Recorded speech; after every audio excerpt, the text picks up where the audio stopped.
All right, we are live with another edition of the State of Bitcoin podcast. I am joined by Heady Wook.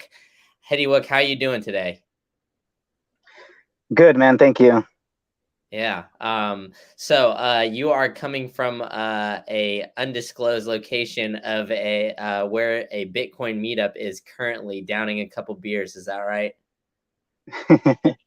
Yeah, but it's really all not that secret. You can see I'm an organizer at the Orange County Bitcoin meetup, so anybody can find out where that's at. And I'm not shy about sharing that. It's in right now. We're in Costa Mesa here in Orange County.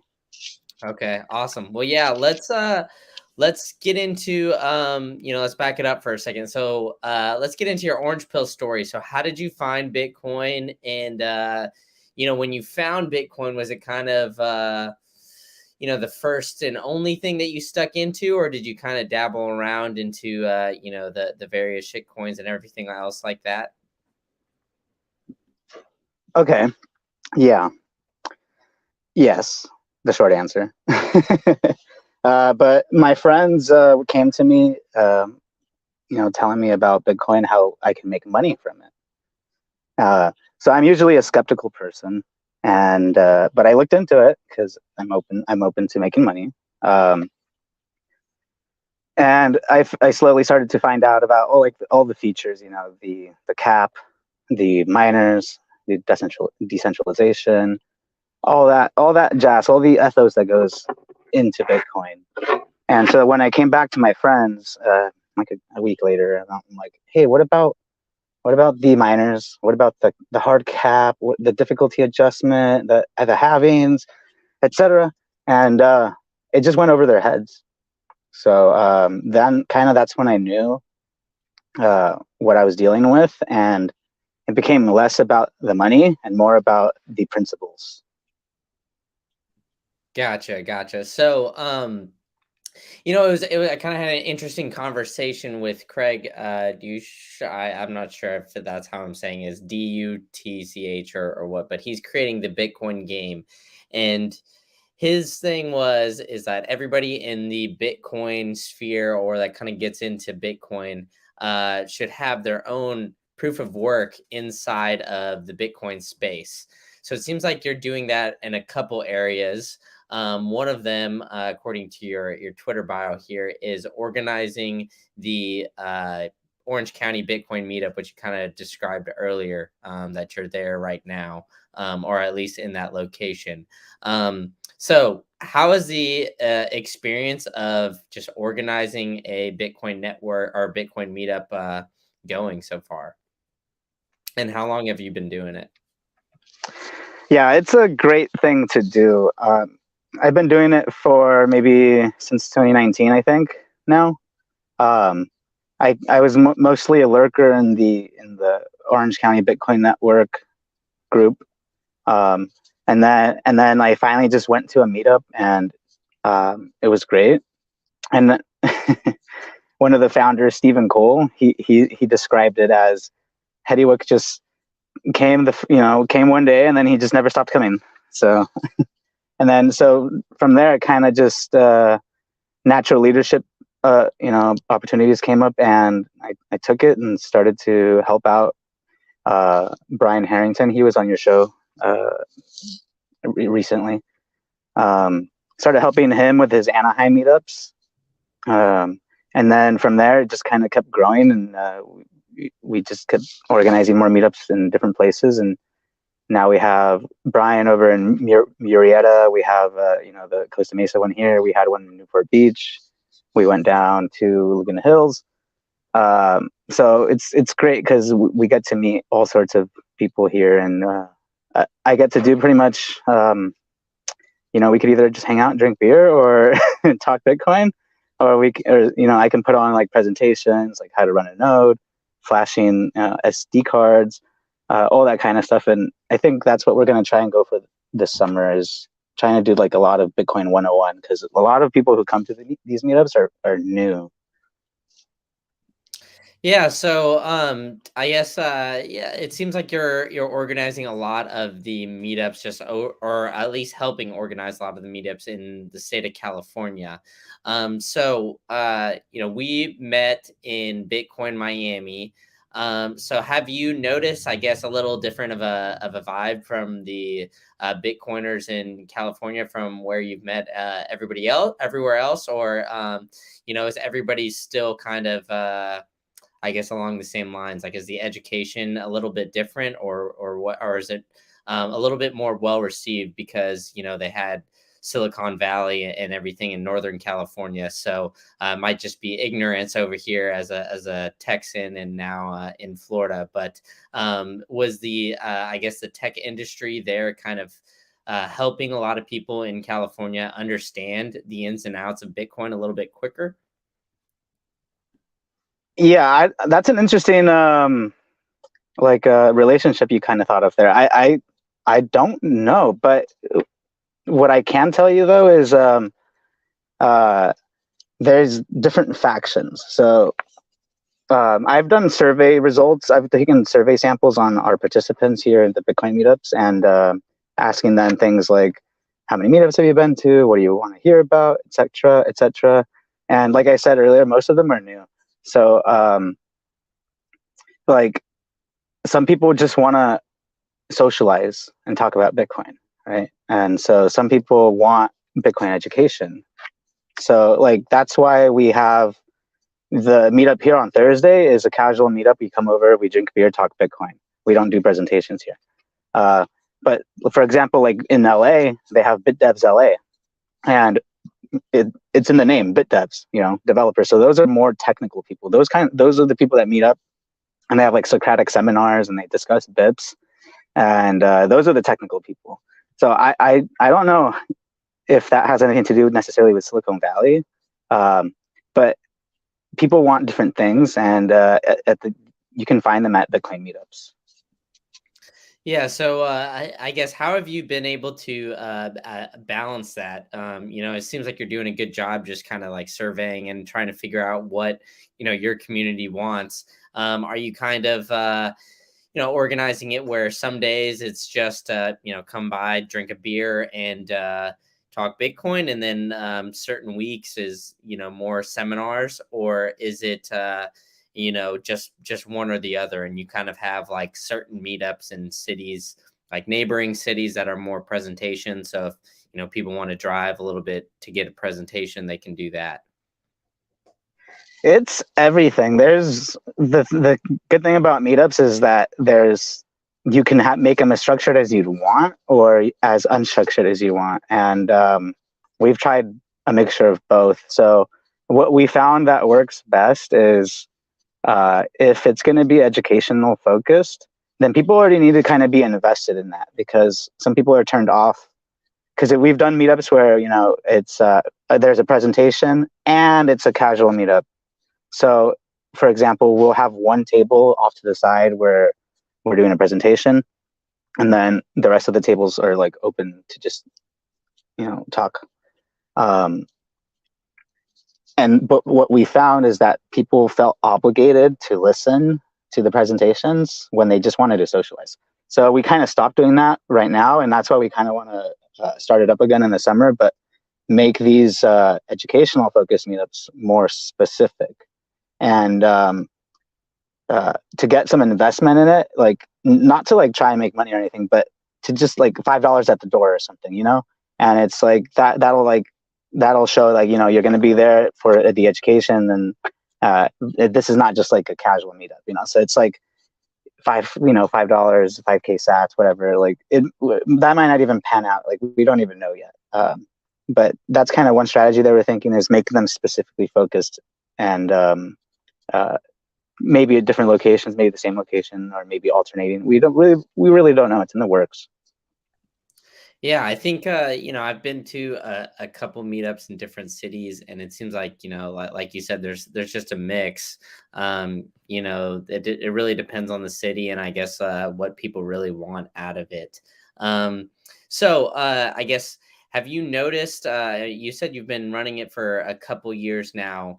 Um, have you kind of noticed a trend? Because I'm kind of noticing this on Twitter, that a lot of news is coming out right now, a lot of positive news about Bitcoin and the Bitcoin space, and we'll get into some of that later on.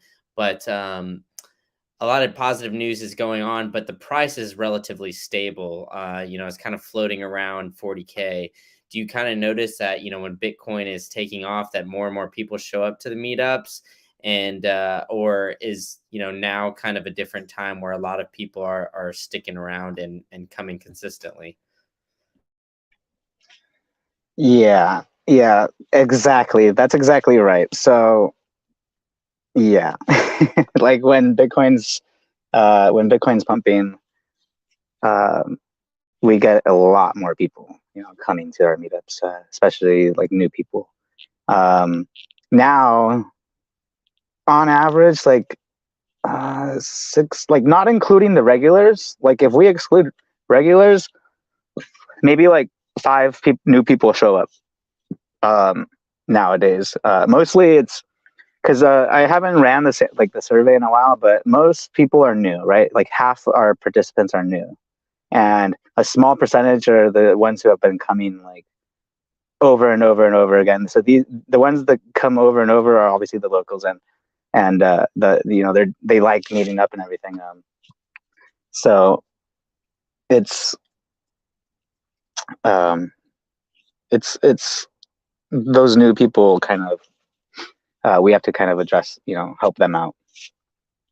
So what are you doing to kind of, I guess, encourage those new people to become regulars? Are you just seeing them kind of like, I guess, float in and out, and maybe you have some travelers or some Bitcoiners that are coming in, and those are, the quote unquote new people, or is it, new local people that are coming in and just aren't exactly consistent when they come to the meetups? Yeah, people from all over the place come, but that's kind of like, how do we get them coming back, right? Like that's what you're asking, like, and that's kind of why we've been talking about doing these educational meetups, because last week we had a great turnout. It's like nobody RSVP'd really on meetup.com. Um, so I always expect like half the people who RSVP. So we had like maybe 7 RSVPs. So I expected 3 new people to show up, and I was one of the ones who RSVP'd. So um, anyway, we had a great turnout. And given like recent events from last week where Compass Mining had to give up all their hardware in Russia and sell it off like whatever they did, probably pennies on the dollar, and people who had those who were paying for that service they were shit out of luck, right? So I kind of wanted to tell the group, like we usually like have like a little we let people hang out, and then we'll make a couple of announcements. And one of the things that I was saying is like, you guys gotta run your own nodes. Like if it's not your, for example, you gotta mine your own Bitcoin. Like if it's not your miner, it's not your hash rate. If you don't own the hardware, it's not yours. If it's not your keys, it's not your coins. And it's like, and to me, that's really easy to say. But then one of our other organizers like, how many people here know how to run a node? And only like our regulars raised their hands, and the new people had no idea. So it's like, it's really hard, especially like when people are coming in, they're so excited and eager, because most of them are coming in because they're excited to make money, right? They're not really here for the Bitcoin principles. Some of them are, but most of them are not. And so then the question is, how do we get them from being interested in just making money and looking at Bitcoin as an investment into changing their perspective into like Bitcoin as a freedom technology? And that we want to address that by doing our Bitcoin 101s this summer. Yeah, I think that's good. So, yeah, I mean, it is interesting. I think, I think a lot of Bitcoiners, or at least newer people that get into Bitcoin, just exactly like you say, they kind of get into it for the money, and anecdotally, that's why I got into it. Early on, I think I got in like, I don't know, 2016, 2017. I was still in grad school, and I was driving for Uber, and I needed to find a way to make some extra cash, and I heard a lot of people made money with Bitcoin. So I just started buying it, and more so trading at that time.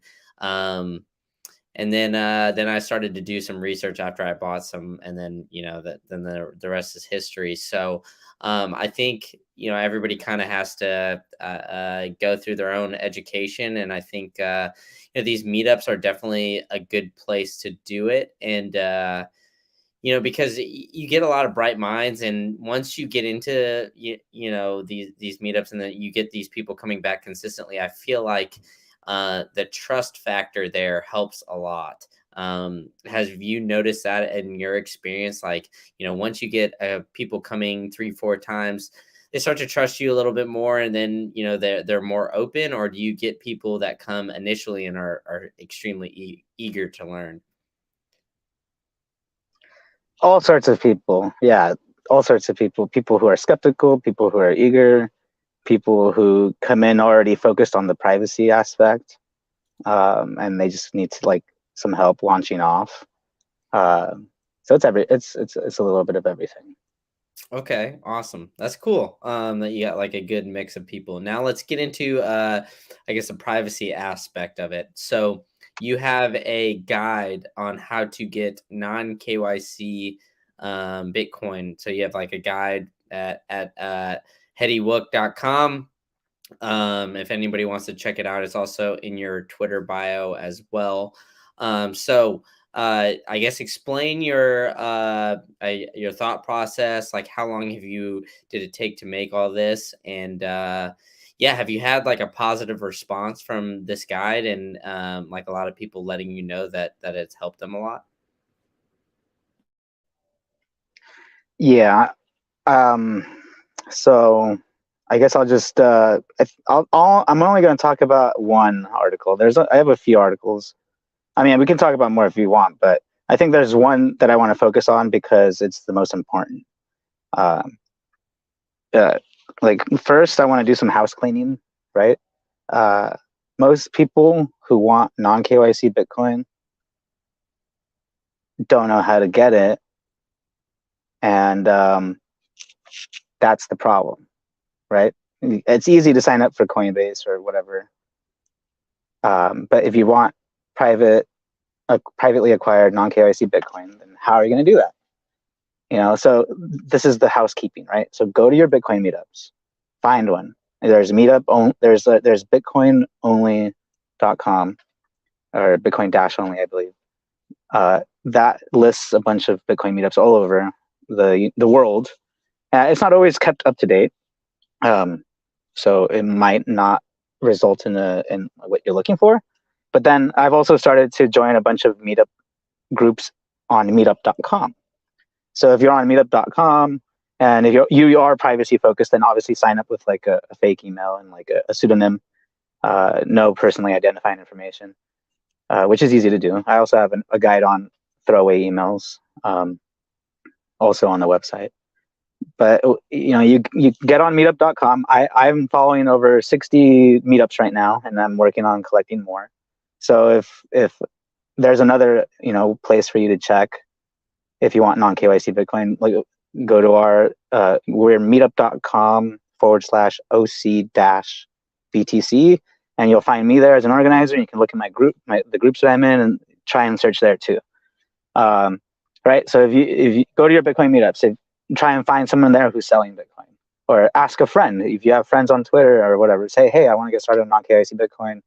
Can you shoot me over some sats to get me started or something? But or you can try mining it.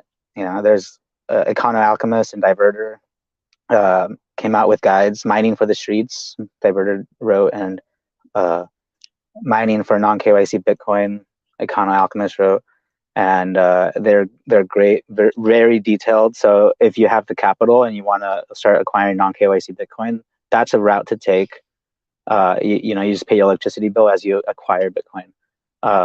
And Econo Alchemist also has like a DIY black box, which is like it reduces the sounds, and it protects against the elements, so you can keep the miner outside. There's all sorts of tricks anyone can do, right? So it's like, go to your Bitcoin meetups, try and buy it from someone, ask a friend, mine Bitcoin, but not everybody has that, right? What if there's no meetup near you? What if you don't know anybody who's going to sell you Bitcoin? You can't buy a miner, you can't set it up, you don't have the infrastructure, right? So what does one to do? This is where my guide comes in. And this is why this guide, particularly the buying non-KYC from a Bitcoin ATM, right? It's anyone can do it independently. If with the information in the article, anybody should be able to buy non-KYC Bitcoin. So without going into like, do you want me to go into more detail? Yeah, sure. If you'd like to, go for it. Right. So there's two main methods. You could either, if you get a friend to send you some Bitcoin, then you could start using that little bit. All you need is like $5 of Bitcoin or whatever. And if you get at least $5, then you could start. Then you can create an account on textverified.com using a fake email and everything. And then you buy credits, and these credits are redeemable for phone numbers across all sorts of services: Twitter, Bitcoin ATMs, Telegram, whatever it is. And you could use these phone numbers to bypass SMS verification, which some ATMs require to buy Bitcoin. So if you don't have that initial bit amount of Bitcoin, then how are you gonna get the credits, right?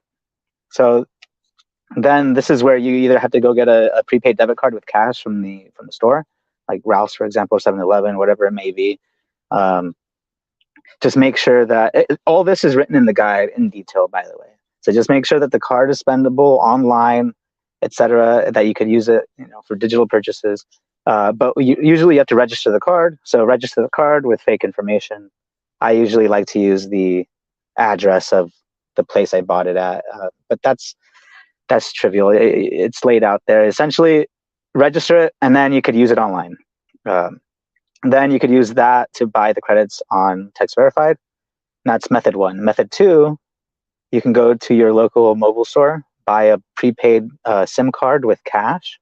Usually they have like a small fee, like a $10 fee for the first time purchase of the SIM. And then some of them, like T-Mobile, for example, prepaid in cash for 1 month of service is $15. So you can walk out with a burner phone number SIM from T-Mobile for $25. And you can put that SIM into a phone that you either got from Craigslist or an old phone. They even have like packages at Walmart or Target or whatever that come with the phone and SIM, and it's like $40. Pay with it in cash, and there's your throwaway phone number that then you could just straight up use at the ATM. So like some of the people that I've talked to, they get a dedicated SIM and phone specifically only to bypass SMS verification at the ATM. And so then, either you're using Text Verified or you're using this throwaway SIM, and you go on Text Verified, you buy the credits, and with those credits, you can check on ATMradar.com and find an ATM near you. The ones that we found that work reliably are CoinFlip ATM and Rocket Coin. So Rocket Coin ATM. And those work with the method described in my article. In my article, I encourage everybody to go out and test this method on all sorts of ATMs, because the more ATMs we can do this on, the better. But with the ATMs come limits, right? So for a coin flip, for example, the limit is $900 before you have to put in an ID. So if you use that fake phone number, you can bypass the SMS verification, put in a fake name, and then put your money in, and then boom, out comes the Bitcoin. You scan a QR code and it shows up on your wallet. That's essentially the process. Wow, that's great. Yeah. So everything that you said is in the guides in your Twitter bio at headywook.com. So yeah, if anybody else is like more interested or has any more questions about that, I'm sure, if you reach out to Heady over here, he'll be happy to point you to the right direction or point you to, the right articles and everything like that. But that's some serious alpha there. That's some great stuff. So how many people have you known that have, I guess, well, I never mind. I'm not even going to ask you to dox that people, but I guess I have people kind of raved about the experience. I've never really heard too many people, I guess, using Bitcoin ATMs. Is there a lot, I guess, in the California area? Because I know where I'm at, I'm maybe seen one in like a smoke shop or something, but other than that, I haven't really seen any.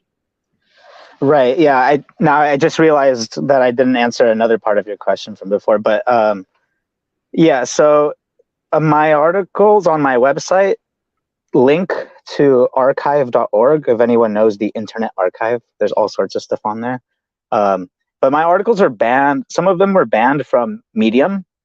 So I just got off Medium and put them on Internet Archive, and because the Internet Archive, I open sourced all my writing's open source. It's Creative Commons. Anyone can take it and do whatever they want with it as long as they keep it free and open source. So the Internet Archive is not going to take down my writings, and if they do, then I'll just go to self-hosting. But I even said it on Twitter. Medium took down my article. I'm posting it on Internet Archive. They won't censor me. They liked it. Internet Archive liked it, so it was a good sign. But on Internet Archive, you could see how many people have looked at my article. And I think last time I checked on one of them, I forget which one, it was like over 900, which doesn't sound like a lot, right? But I've shared personally my article with individuals, and I don't know how many of those individuals have shared it with other individuals. And I think that's just an underestimate, really. And it's been on Twitter too, and so people can find it on Twitter. So I don't know how many. So I'm sure there's been a lot of people who have come across it, and I have got DMs saying like, "Wow, this is incredible." So it is well received. Can you remind me what else? What is it? What were you asking me?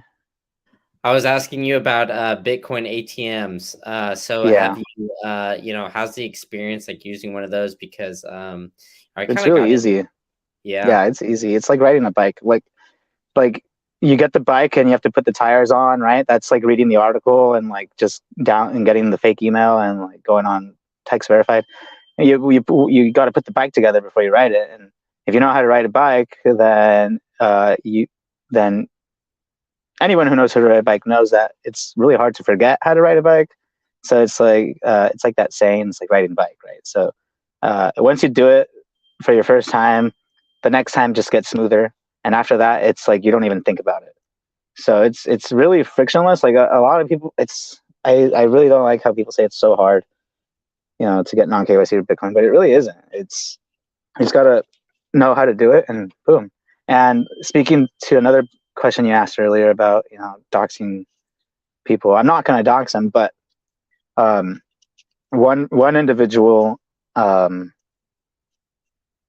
able to buy $50,000 worth of Bitcoin non-KYC through this method.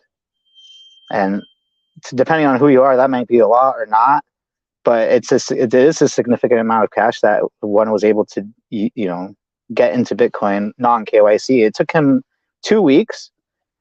This is one of my success stories, I guess. It's like he would go and pick up his daughter after school and drive to the Bitcoin ATM, do a few transactions, and did that every day for like 2 weeks, and 50K, boom. He did like 3 to 5 transactions back to back. So the thing is, with this fake phone number on text verified, you can just do it over and over. So at the ATM, you put in 900, which is the cap.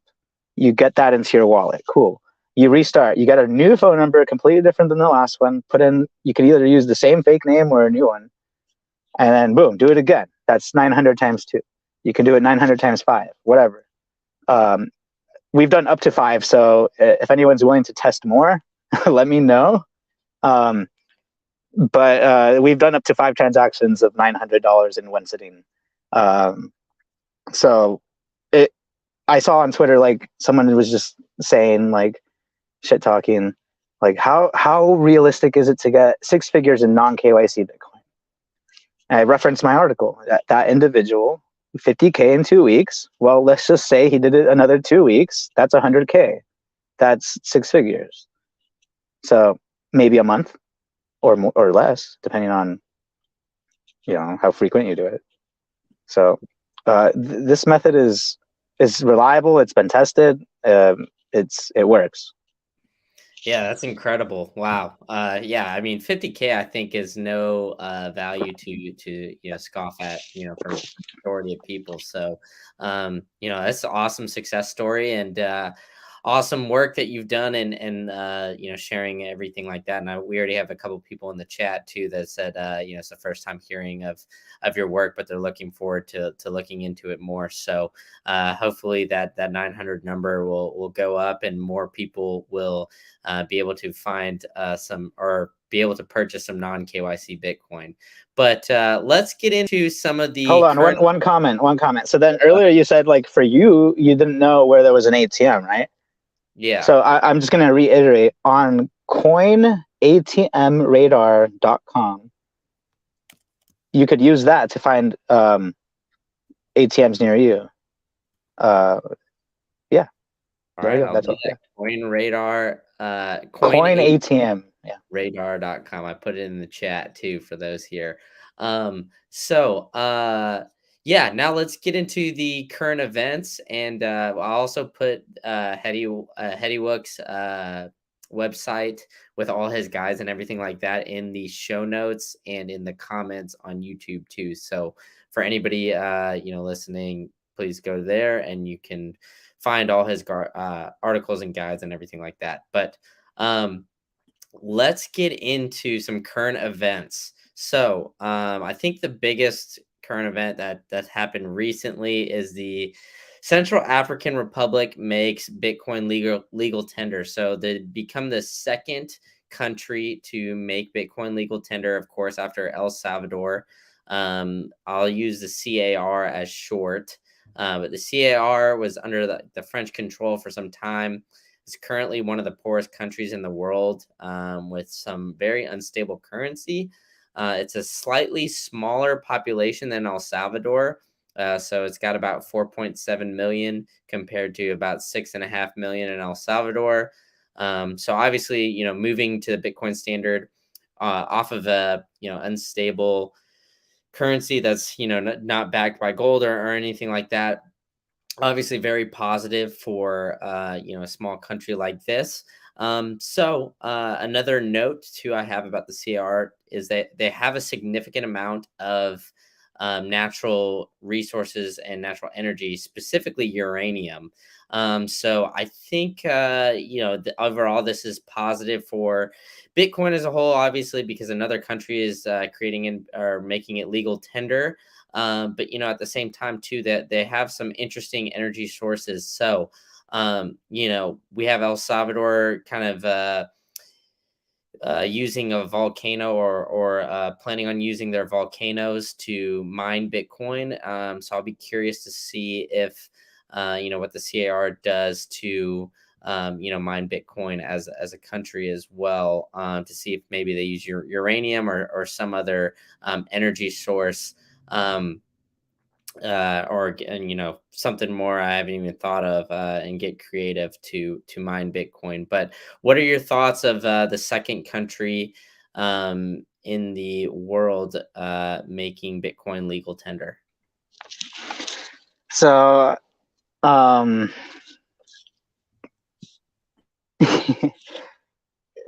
probably not like most people that you talk to on your show. And I think that's okay, because it'll give you some variety.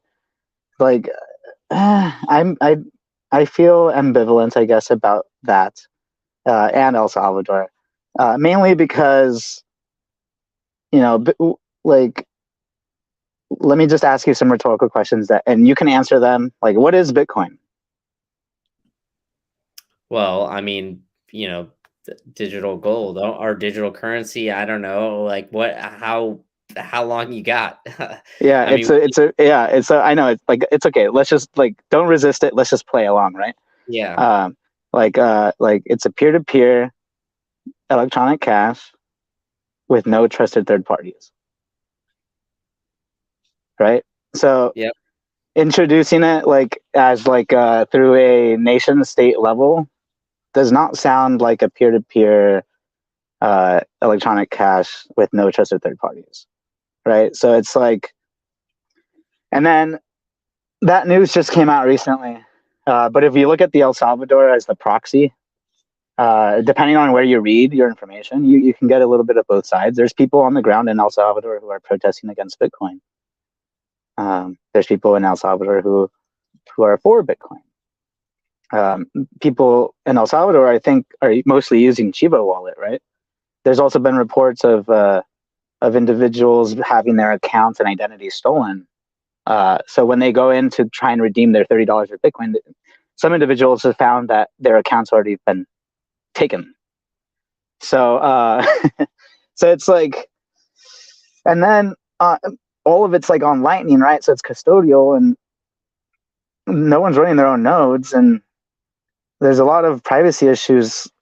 And I think like an authoritarian government like El Salvador, and like the president has shown to be, like, he's even said he's like world's most famous dictator or something like that. They would, like, if I was them, I would want like everybody on my custodial Bitcoin Lightning wallet. You know, it just would provide so much um, information, and I don't know, it's just so much power. And so it's like that's why I'm ambivalent about it. Like, it's cool that I do think it's cool. You know, that's great. Like, it's gonna, you know, it's cool that the car did that. Um, it's just I have my personal feelings about it, and a few of the articles that we'll talk about kind of like will deviate into like this kind of conversation, um, because I think more people need to be aware of it. Like right now, a lot of people are just going into Bitcoin, KYCing through these custodial service third parties, and I believe only a small amount of people will come out in the end, like actually focus on what on a peer-to-peer, you know, electronic cash with no trusted third parties.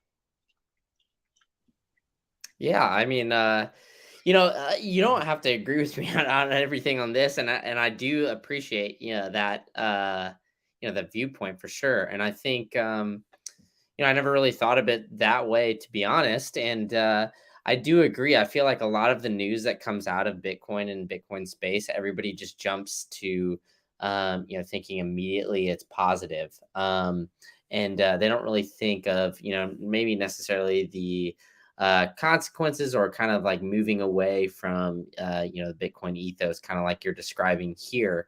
Um, but yeah, I think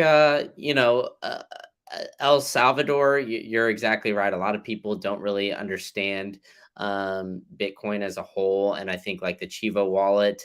There's been articles where they're still developing it, and in my opinion, it's like a small country like El Salvador or like CAR needs to go through some of these like growing pains, because if a big country like the United States or something along those lines tried to do it, and it failed, or it had a few bumps in the road, it would be more detrimental to, I guess, Bitcoin becoming the global reserve currency, uh, opposed to like a small country like El Salvador, or the car. And so yeah, but I do agree with you. I don't think that a lot of these countries, they have like the education or the understanding of Bitcoin, and it's no fault to them or anything like that. But I don't think that none of them, like you said, I agree with you there. None of them are running their own node, and they're probably all on some custodial website where it's all KYC. And yeah, I mean, for somebody that's stressing non KYC, I can definitely see your point here, as to why it's maybe not as positive as people are making it out to be. Yeah, and we don't have to talk about it now. We can probably do another one, but I don't think Bitcoin will become the global standard. Well, okay, we can't just hint on that. We have to get into it. So why do you believe that? Well, if it does, I think. Well, let's just say like I like to focus on facts, right? I like to look at evidence and facts and work from there. Um, but we a lot of the times we can't help but go into theory, and so right now we're going into theory. And um, I this so my thoughts on that is that the only way that it would be a global standard currency, the Bitcoin standard, is if it was allowed to be, right. So I could leave it there, or I could say more. What do you think? Yeah, I mean, go ahead if you want to go into it more. So, what do you mean by allowed to be like some sort of, or all the governments kind of have to join together and agree, and you don't really see that's going to happen? Yeah, I don't think. I mean, like if it does happen, right? So if it does, that's the only way it will, in my thinking. And then there would be massive KYC, massive surveillance, massive custodial third party service usage, and Bitcoin would not be as we know it. I don't think. I mean, I don't know, man. What would it be then? Yeah, I think a lot of Bitcoiners, when they think of, Bitcoin being like the global reserve currency, they kind of don't, they think about the process and like how it would be great for it to be because it's got the cap and the 21 million and everything like that. And, obviously decentralized nature and yada, yada, yada, but they don't really think about the process of how to get there. And I think, it seems like we're getting closer because more countries are starting to adopt it or make some sort of, I guess, legislation around Bitcoin and to a lesser extent, crypto. But, I also, I agree with you. I think that there's going to be a lot of bumps in the road, and I don't really see like a super clear path for it right now. But that doesn't mean that I don't necessarily believe that it's not going to happen. I think, I still think we still got a ways to go. Um, but yeah, I mean, there's obviously like authoritarian governments, and I don't know if just so many people adopt it and start using it that all of a sudden, governments just kind of bend the knee. I don't know if that would ever happen, and I think that that's something that might need to happen in order for it to occur. Yeah, there's a lot of, like I said, this is theory, right? So it's like we could start arguing and making arguments and cases and this and that. Uh, but let's so yeah, it's. I don't think it's gonna happen. I don't think it's gonna happen, man. I don't. But if it does, I mean, because like implicit in this conversation, we haven't said it, but implicit in it is number go up, right? Hmm. Right? Yeah, People want to make money, and this is an investment channel, right? yeah, Making money. Yeah. So, but there's no like if we look at the facts, Bitcoin has tended to appreciate in value over time. There's no doubt about it, right? Look at the history. It's happened, right? Like, hmm, but I don't know. I think my focus is more on like using it as a freedom technology, rather than like if I don't know. It's difficult. It's a difficult balance, right? Like, do you want to like? Of course, everyone wants to make money, but do we want to like sacrifice making money for in exchange for all our privacy? yeah. I mean, well, it seems like a lot of people do that right now. So Right. And that's another thing I wanted to mention. Like hyper Bitcoinization is here now. And I don't think it's good. Like if you were at Bitcoin 2022, you saw all the shitcoinery that was happening, yeah, right? Like hyper Bitcoinization is happening, right? It's not when it happens, it is happening. And it's happening through massive KYC third party anti money laundering services. yeah. That's very true. I think very few people there are. I think I would probably be willing to bet that probably 98% of people there bought Bitcoin through some KYC third party, exactly like you're saying. So, yeah, I would think that there's a very small percentage of people there as a whole, and in Bitcoin in general that would go through the steps of buying non KYC, um, just because it's easier. Just give, like I said, like just give up your data. Like Google's already got it, Apple's already got it, or something like that. So they're just willing to just maybe just give it up a little bit easier, opposed to and like I said, some people view it as almost like a bank or something like that. So you already give all your KYC stuff to a Chase or one of these other banks, and so they view it exactly the same. So yeah, I mean, I and like you said, it was a lot of shitcoinery going around at Bitcoin 2022, and so in order to purchase those, at least from my perspective, I don't think that there's any other really way to do that outside of going through a third party exchange. I mean, I'm sure there is, but that's not something that I would imagine very many shitcoiners are going through that process either. Yeah, and it's tough.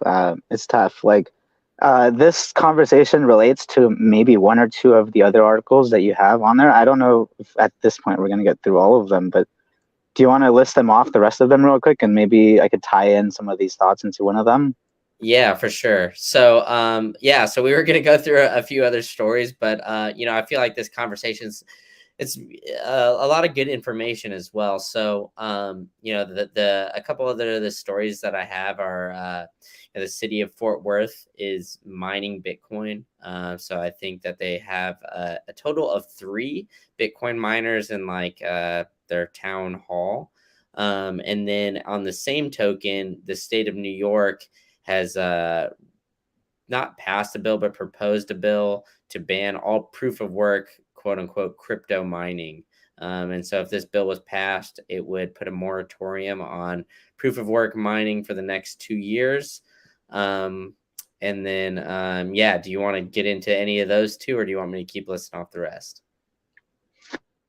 I could start there. Yeah, so with Texas mining Bitcoin, that was really cool actually to read. Right, so I can't, yeah, that was really cool to read. It's happening like at us like, and I think like a few like who donated it? Somebody donated the miners, and like they have this pilot program going just to test it out. And like Yeah, I think their yeah, whole goal is to see like the impact that miners might have like in in their city.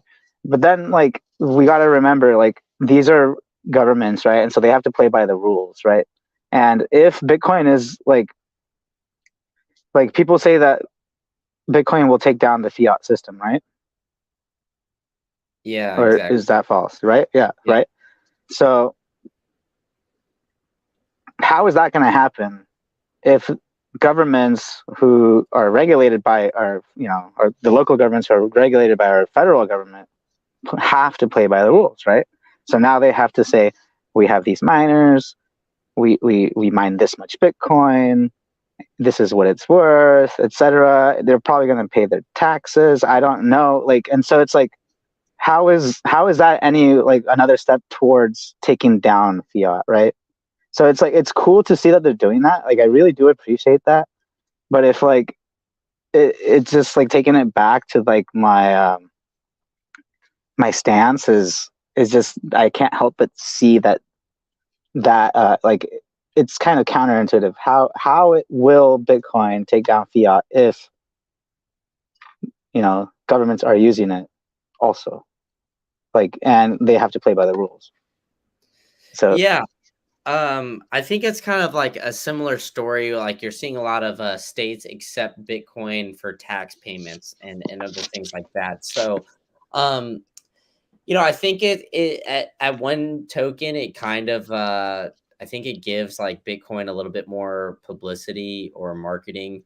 Anecdotally, it is one, like, I have, my family's all in Texas, and my younger sister is in Fort Worth, and so she was for the first time actually texting me about Bitcoin. And I usually just give her little gifts here or there for her birthday, Christmas, in Bitcoin. And this was the first time she's actually shown some interest. So I think at the very least it's another story that's out there that people are I guess getting more aware, and it's in the news of Bitcoin. But I agree with you. Like, I don't want Bitcoin. I believe freedom money, so freedom technology, and at the same time, like, why would you want something that's extremely regulated to own Bitcoin? I think like I said, it's good for the publicity of it. They only have 3 miners. It's not like they're doing a big operation, but I think it just continues to show that the state of Texas as a whole is trying to become very Bitcoin friendly, and allow people to come in and uh, I guess mine Bitcoin themselves, and now one city is mining it. So I wonder if other cities will kind of see the success. The 3 Bitcoin miners, like you said, were donated, and I think that they have either a 3 or 6 month trial period Hmm. that they're doing, and they're going to see how successful it is to see if they're going to determine to buy more, or if they're going to get rid of these ones or what. So I think, like, it's a cool development. And I think, like, the headlines are good for it, but yeah, like, I agree with you. I don't know if it's necessarily like the best. But Yeah, it's good for number go up, but it's not good for freedom technology. yeah, exactly. And then this ties into also uh, like that banning article. They banned it because in New York because they just don't know, right? They're also like they're proposing to ban it because they want to investigate what the effects are of it, which ties into that mining council or whatever they're called. Because Yeah. I found that one really interesting because what's it called? Yeah, so they have the Bitcoin Mining Council, and one of the bigger names on it too is Michael Saylor. I might agree with you here on this one, where I think that this is pretty bad for Bitcoin, having the Mining Council, because it seems like they're kind of bending the knee to the ESG narrative, kind of like diving into it. But yeah, why don't you get into it? Yeah, I'll yeah, because you're sharing these articles with your audience, correct? Yeah, so I'll put Yeah, all these articles out in my newsletter that'll go yeah. out at the So same that time. one linked to the mining council doesn't necessarily cover much, actually. If you look at the Bitcoin Mining Council's YouTube channel, their most recent post is the one that article that you're talking about is referencing. And actually, I was saying I think it's pretty cool. Like I don't like the fact that there's a mining council because I'll tie it back to something else. But the data that they presented on there was interesting because most people, the myths about Bitcoin mining, for example, are the CO2, the energy consumption. Uh, those are the main two, and that I want to focus on right now. And so, in that YouTube video that I was referencing, I don't know if you caught it, but they proposed data that they've been collecting for the last since like May 2021. Um, that actually Bitcoin uses less than 1% of the electricity of the total world, and that Bitcoin mining also produces less than 1% of the CO2 compared to all of the other uh, producers of CO2. So Yeah, I could send that over to you. So like, but to tie it into why like that's cool because I like the data. I like evidence and data. I want to focus on the facts. But the other fact is that in Venezuela, the SUNACRIP, which is some Spanish acronym. Basically, it's they manage cryptocurrencies. I don't know if you've heard of it or not, but they created a mining registry, and all sorts of articles are listed on it, like how to get licensure, how to keep your license, punishments for people who don't follow the rules, etc., sanctions. all sorts of things that I can't think right now off the top of my head, but Venezuela has a mining registry. So imagine now being a miner and that you have to register for a license to mine, right? And if you don't, you're going to get punished. So it's like, that's like the dark side of it. Like, I kind of like, that's the kind of where I see things going. Like, if mass centralization of mining is going to happen. Yeah. So I somewhat agree with you there. I think like it's good that it's showing and it's kind of debunking the ESG narrative. Will people really look at this data and kind of like take it into account? I'm not really sure. I think that narrative will just kind of be around for, I guess, the foreseeable future, just because, uh, people try to find and poke holes into Bitcoin and everything like that too. And we're also seeing, the state of New York, like we mentioned before, put in that proposed bill. So I think like, on the one side, it is good because it is showing that a lot of Bitcoin miners are using more sustainable energy.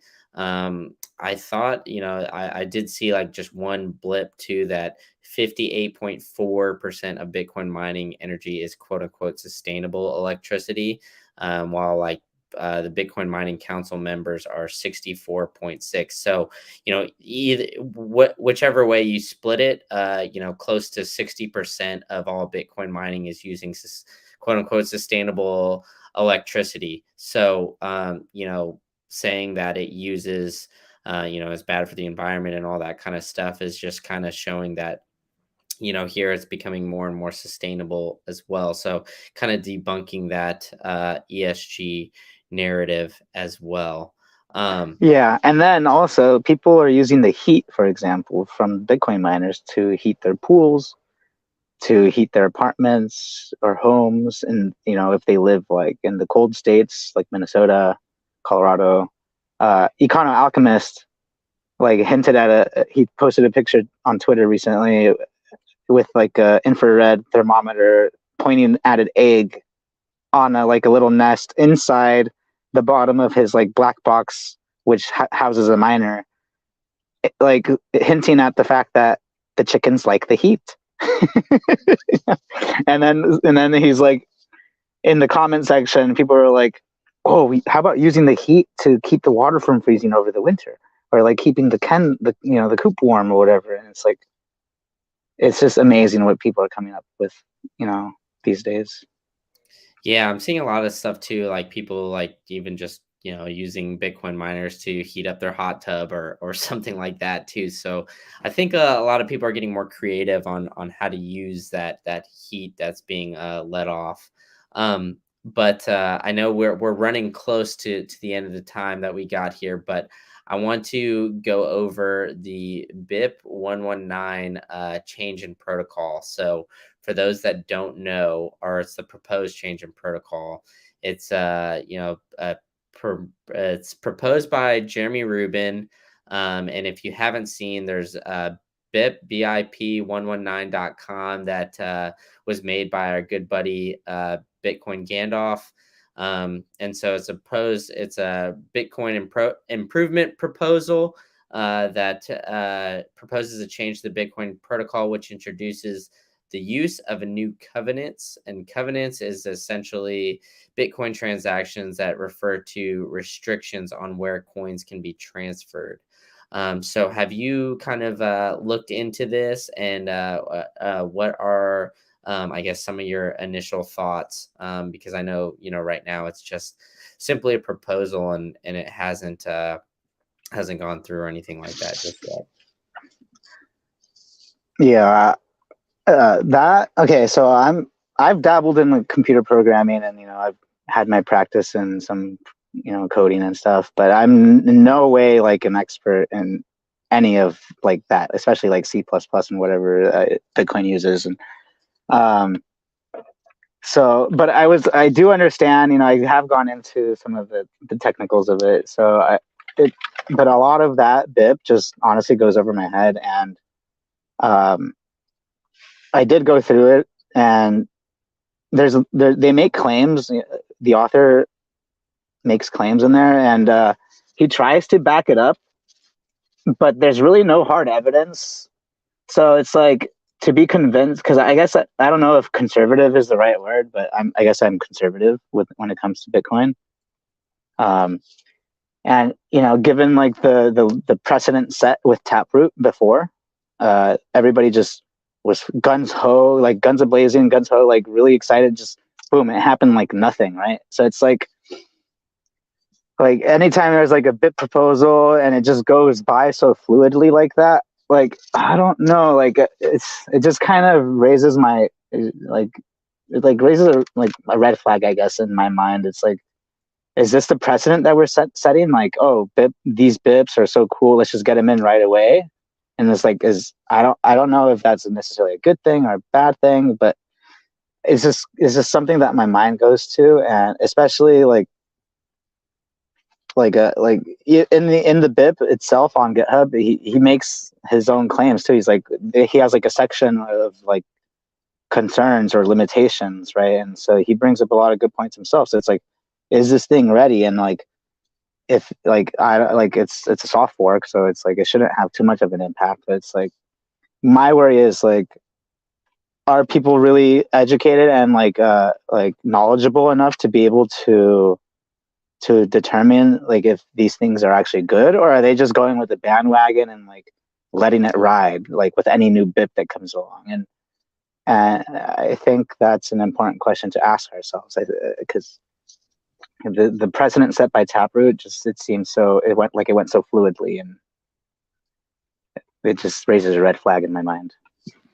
Yeah, I actually, I agree with you here. I think, Bitcoin has been around for a while, and I think, it's done a lot under, what it's done as, from the beginning. And I think, a lot of these changes and a lot of the benefits of Bitcoin is that it kind of, it takes a large consensus to, um, make a change to the protocol. And I think that, exactly like what you're saying is that, Taproot was kind of proposed and changed like real quick, and it seemed like everybody was real positive about it on Bitcoin Twitter, and there was really no critics. And when that happens, I'm a little bit more skeptical. And the one thing that I think is kind of encouraging about this is I'm seeing a lot more critics when it comes to this. I've seen a couple Twitter spaces of people like straight up with Jeremy Rubin, like going in and asking him questions and a lot of critiques and things like that. So I hope that, it doesn't really go through speedy trial, and it gets, I guess battle tested a little bit more, and kind of goes through the rigors as well. Cause like, I agree with you. I don't think that, going through these quick, even if it's like a soft fork, is really great for Bitcoin in the end. I think like, the power behind it is that, it's really hard to change the protocol. And if it starts, even if it's like a soft fork, but if the precedent is set that a lot of these, quote unquote speedy trials can come through, just from a proposal, I don't think that that's necessarily, a good thing. Yeah, agreed. All right. Well, do you have time for one last story? Sure. All right. So the last one I got, and I kind of have a feeling of what you're going to say about it, but Fidelity is now allowing Bitcoin in your 401k. So currently in the United States, you can hold Bitcoin, and you can hold your own keys for certain companies in your Roth IRA. But of course, you've got to claim those, claim your, I guess, Bitcoin in your Roth and everything like that. So although you hold them, it's not non-KYC, so to speak. And now Fidelity is offering the chance to invest in your 401k, and they currently have $2.7 trillion in 401k assets. So. Yeah. So what are your initial thoughts on Bitcoin in 401k and in like other retirement vehicles? Yeah, so I know you're expecting my response, so I'll give you a response that you might not expect then. Um, there's Bitcoin is a lot of things, right? Ultimately, it's just text. It's just if you look at a Bitcoin transaction, it's just a string of numbers. That say that this coin was spent and this many outputs, and so it's literally just text, right? But people could use it for so many things: investment vehicles, freedom technology, whatever it may be, right? So it's like I am no KYC 100%, but that might not be you or everybody else, right? I'm not, and I don't care what you do. Like I stick to my guns, my ethos, and my stance, and that's kind of how I want to go. Um, if you want to, like, you keep one, like they say, 1 foot in KYC, 1 foot not in KYC. That's you, not me. Like you do your own thinking. What is Bitcoin to you? Like, do you want to be a sovereign individual who is in control of your own money, who custodies it, who can do with it as they please without asking for permission from anybody? Like, then do it like that. If you want, if you want to hold your Bitcoin on an exchange or through Fidelity, that's you. It's like, cool. Like, you can do those things because you could utilize them for different purposes. So it's like you can, loan your Bitcoin out and like this and that or whatever, get an interest. Whatever. If you want to do that, like Bitcoin's return by itself is not enough for you, cool. Put it on an exchange. Like this other guy, Coddled Tarantula, tweeted about his friend who got a Bitcoin backed loan, and now he's owed like 8 Bitcoin. He's trying to withdraw it, and we haven't heard back like if he's actually got it yet or not. And he's waited so long. It's like, do they have the Bitcoin?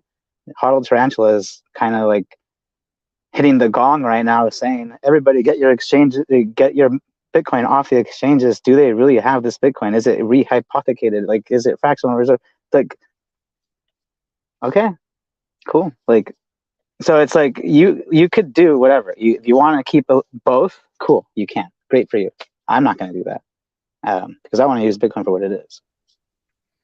Yeah, I hear you, and I think the way that a lot of these exchanges have acted and stuff, it does make it kind of scary. So, yeah, I agree with you. Hold your own keys and everything like that. But at the same time, I do have some Bitcoin in my retirement account through choice. So, I think for a lot of people that there's going to be space for both. But I could see your point too, where if you're going to go full like non KYC and that's your stance, I could see why this maybe isn't the most encouraging story, so to speak, too. So, I think Bitcoin is a little different for everybody too, and I think the ethos and everything surrounding it kind of has the same message, but I think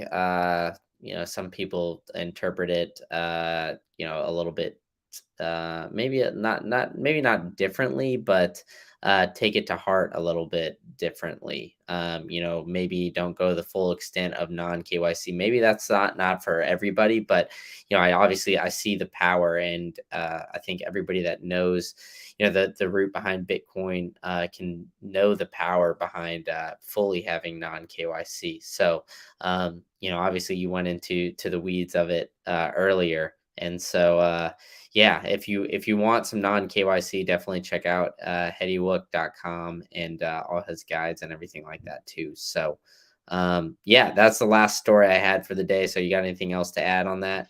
We got through all the stories. Yeah, we did. Nice. Okay, cool. Yeah, we kind of sped through we kind of lumped the mining ones a little bit together, but that's good. That's it helps it flow a little bit better. So yeah, we knocked it out. Yeah, for sure. So, Heady, thank you so much for your time. I really appreciate it. And I'll let you get back to your Bitcoin meetup and some beers and talking a little BTC. Yep, it's happening. Thank you. All right. Thanks, man. Have a good one.